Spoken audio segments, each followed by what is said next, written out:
안녕하세요. 5분 기자입니다. 오늘은 1월 셋째 주의 뉴스를 간단히 정리하는 시간을 가져볼까 합니다.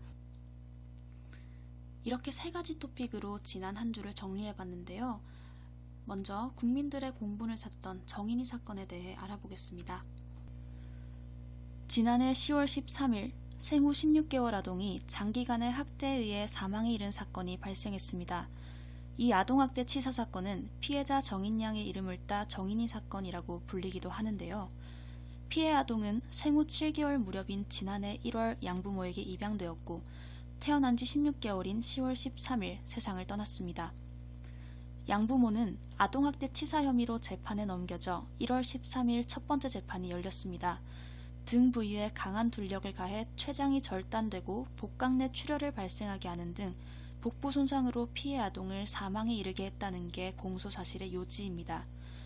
양부모는 첫 재판 이틀 전 학대 혐의를 인정하며 후회하는 반성문을 제출했으면서도 학대 치사와 살인 혐의에 대해서는 계속해서 부인했습니다.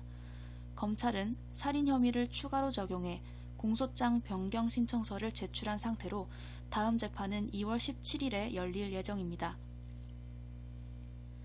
사건이 알려지면서 누리꾼들 사이에서는 정인아 미안해라는 해시태그 운동이 벌어지며 피해 아동을 추모하고 양부모를 강하게 비판하는 목소리가 터져나오고 있습니다.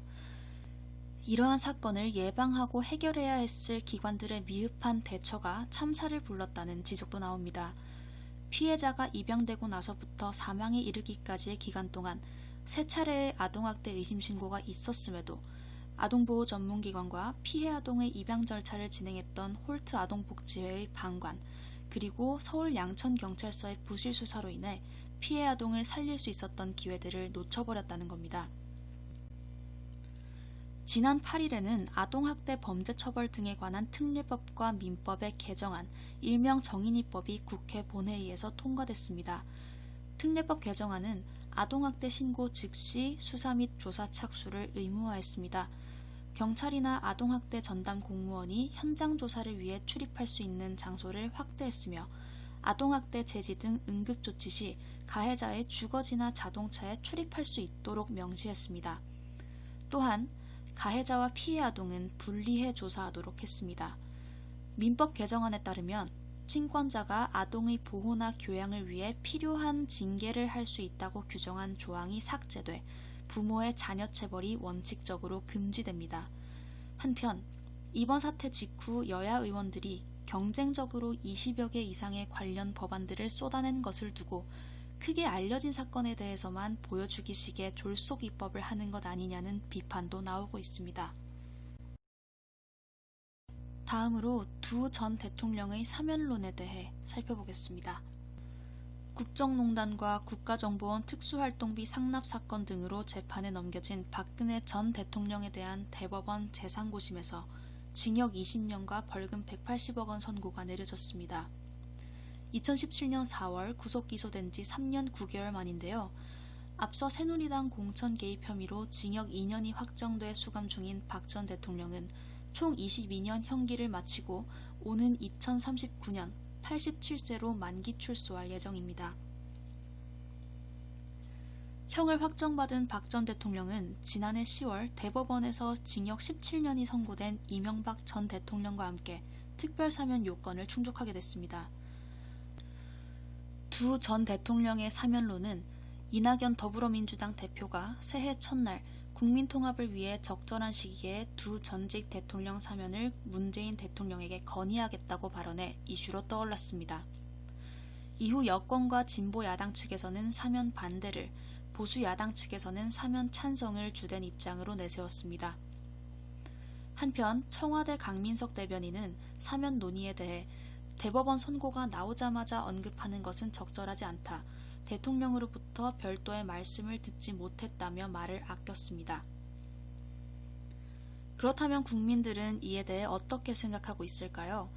한국갤럽이 1월 8일 공개한 여론조사 결과에서는 현 정부에서 사면해선 안 된다는 응답이 54%, 현 정부에서 사면해야 한다는 응답이 37%로 나타났습니다.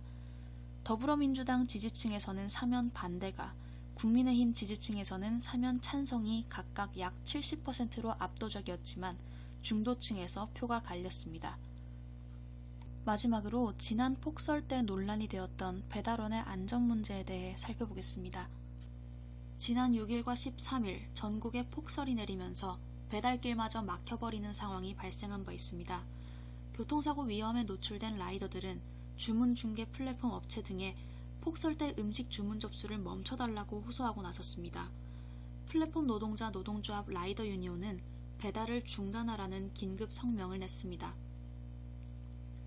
폭설 직후 배달 플랫폼들은 대부분 서비스를 중단했지만 지역에 따라 서비스를 유지하거나 이후 배달비를 올리며 기사 개인의 선택에 맡기기도 했습니다. 일각에서는 배달원이 자기 의지에 따라서 배달 여부를 선택할 수 있는 것 아니냐는 의문이 제기됐지만 배달원들의 생각은 다릅니다.